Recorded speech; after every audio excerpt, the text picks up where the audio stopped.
Gaming Empire Memory Lane. Get ready!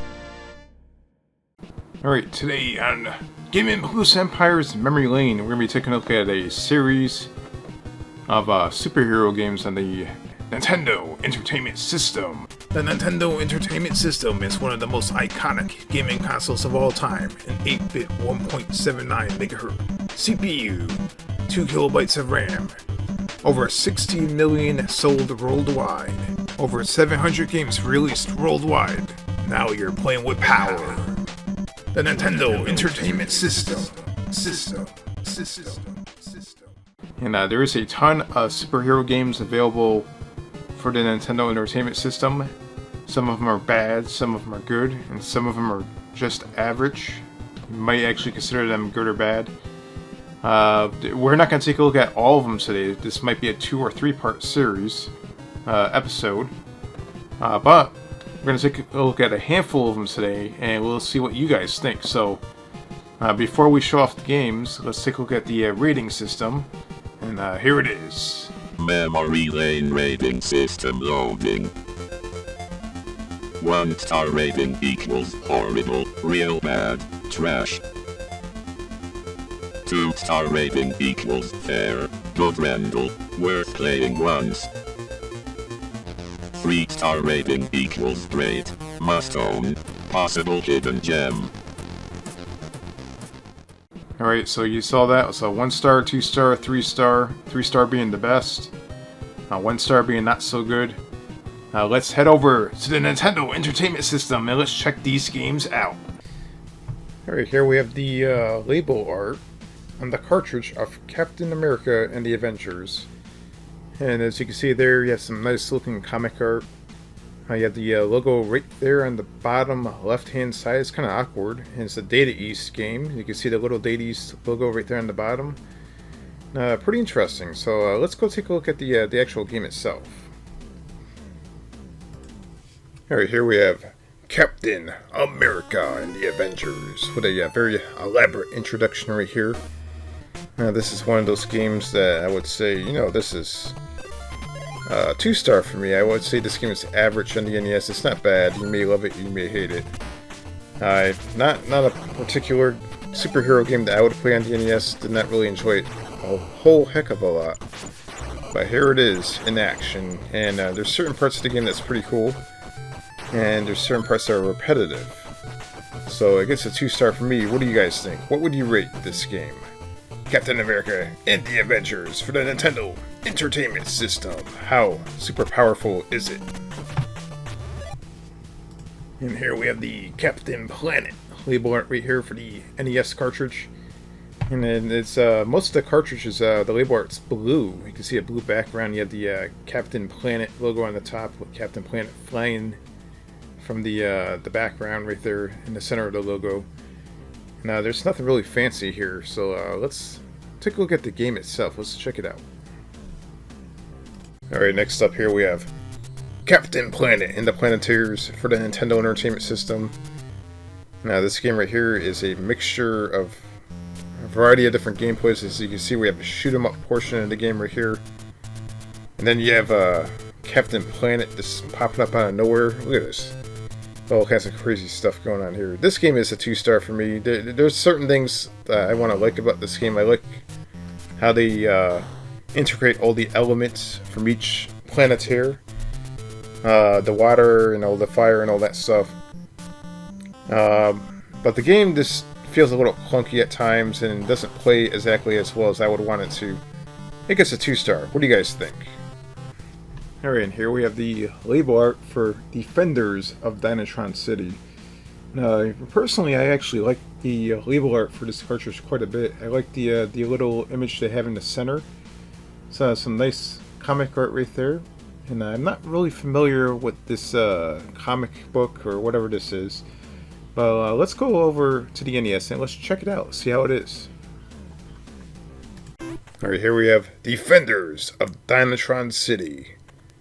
Now this is a interesting superhero game. You have to, it's like kind of like open world kind of. You have to go around and you can pick up vehicles. Look at this. You can throw vehicles at your enemy. It's like really, really over the top and ridiculous. You can use your head as a weapon right there. You have a variety of different superheroes you can play as mid-gameplay, so you can switch superheroes. You have like a monkey-looking character right here. There's like killer robots all over the place. This game, it's fun. I'll give it that, but I'm going to give it 2 stars because it's definitely not perfect. What do you guys think? What would you rate this game? Alright, here we have the label art for the NES game SpiderMan Return of Sinister 6. The label art actually looks pretty good. LJN is pretty famous for having some pretty decent, good label art.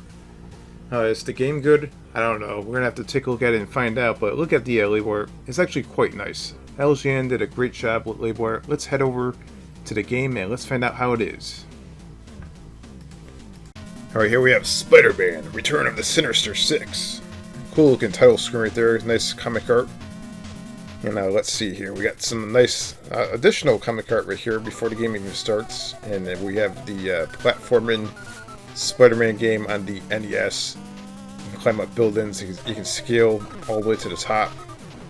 It's a pretty interesting Spider-Man game. I mean, it's either love it or hate it, I suppose. For me, it's a 2-star. I don't think it's perfect by any stretch of the imagination, but it's still fun to a certain extent. Still frustrating. What do you guys think? And here we have another example of really, really good LJN label art. The Punisher on the NES. The label art looks pretty awesome. You have the buildings in the background. You have the Punisher holding a rifle. Nice comic artwork there with the logo on top. Nothing to complain about here. It actually looks really, really amazing. Is the game amazing? Let's head over. Let's find out. And here we have the Punisher for the Nintendo Entertainment System. You got the cool looking Punisher title screen right there. You got the whole bunch of gunfire going on. And let's see what this game is. You got the Punisher title screen. Pretty cool looking. And then once you get into the actual gameplay right here, it's like a light gun type of thing going on here. And you know what? It's actually pretty cool. I don't think you can actually play this with the Nintendo Entertainment System light gun, like the Zapper. That would have been actually really, really awesome if you could actually do that. But I would have gave the game 3 stars if that was the case. But it gets a 2-star. What do you guys think? And once again, we have another LJN label art with Wolverine with the nice orange background, and you get the Wolverine right there in the center. The Wolverine logo right there on top, and it looks very, very amazing. Looks awesome. But is the game any good? We're going to have to head over to the NES and check it out. Let's see if it's as good as this label art. This label art is amazing. Look at that. And here we have Wolverine for the Nintendo Entertainment System. And check out that awesome Wolverine title screen right there. And now this game right here, it's an okay game, I would say. It's not perfect. Once again, you know, typical Nintendo Entertainment System game. You have random hamburgers, like you just saw that. This game is a 2-star for me, in my opinion. What do you guys think? How would you rate this game? I would say there's certain parts of the game that the platforming's okay, but at the same sense, it's not a perfected game. There's certain parts of the game that's a little, you know, frustrating. Definitely not easy to play in certain areas, but it definitely feels like it wants to be Mega Man at certain times, but definitely not as good as Mega Man. I mean, look at these level designs. What do you guys think? What would you guys rate Wolverine for the Nintendo Entertainment System? And here's another great example of LGN putting out some of the finest label art. The Uncanny XMen, probably the best looking label art out of the bunch that we're showing off here. Looks so good. Makes you really, really want to rent that game, buy that game, play that game. But is that game actually good? Let's head over to the NES. And let's find out if it's as good as the label art. And then we have the Uncanny XMen. And you have the X-Men title screen right there. A variety of different characters. And this game right here is a bad superhero game. This game is pretty bad. You pop it in your Nintendo Entertainment System. You go to play it. And immediately you're greeted with frustration. This game is just... I don't know what it's trying to be, man. But this game is just bad. all kinds of random crazy stuff going on. It's very hectic, and it's not fun at all. It gets a 1 star. This is a nightmare. What do you guys think? What would you guys rate this game? Alright, here we have a Sunsoft label art for Batman Return of the Joker, and it looks pretty cool. I like this one a lot. Looks not bad. They have the Joker peeking out on the side with the logo on the left side of the cartridge. Let's find out if the game is any good. Let's head over to the NES and let's check this game out. Alright, here we have Batman Return of the Joker for the Nintendo Entertainment System. We got a really elaborate title screen with the Joker right there laughing. Yeah, the animation and the introductions and the cutscenes are really great. The graphics look amazing on this.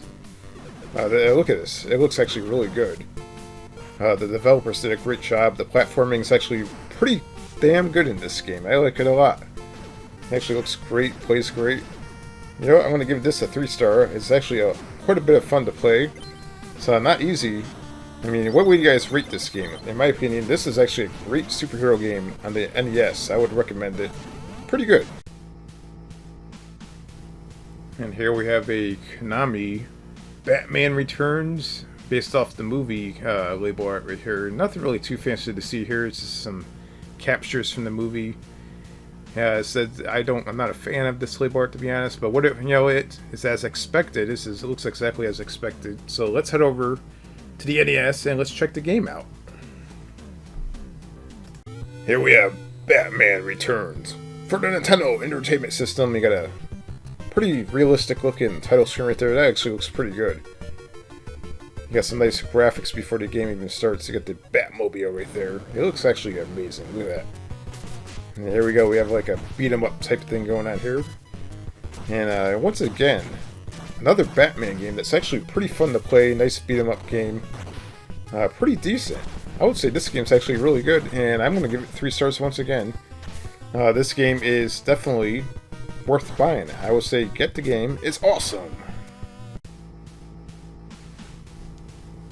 Alright, here we have another Sunsoft cartridge right here with the just plain old Batman, just the video game.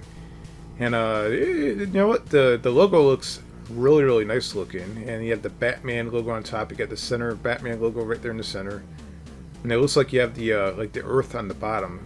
Let's head over and let's check the game out. And here we have Batman, the video game for the Nintendo Entertainment System. And we have a lot of cool stuff going on here. Nice little introduction with the Batmobile, and right away you can see the gameplay. It kind of resembles like a Mega Man type deal.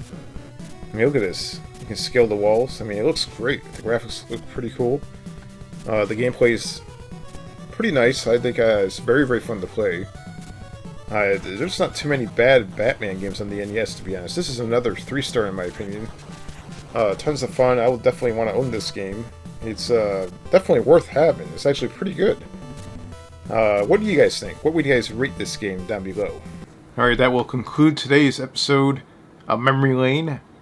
But stay tuned for more episodes. Don't forget to subscribe and comment down below. And let me know what your ratings are on these games. And there will be more superhero NES episodes coming soon. But there's Ninja Turtles and there's a whole bunch of other different games we can probably squeeze into another episode. So stay tuned for that. And you never know what you're going to see next. If you guys have any cool ideas for episodes for Memory Lane, just comment down below and let me know what you think and what are your ratings for these games that were featured today on Memory Lane.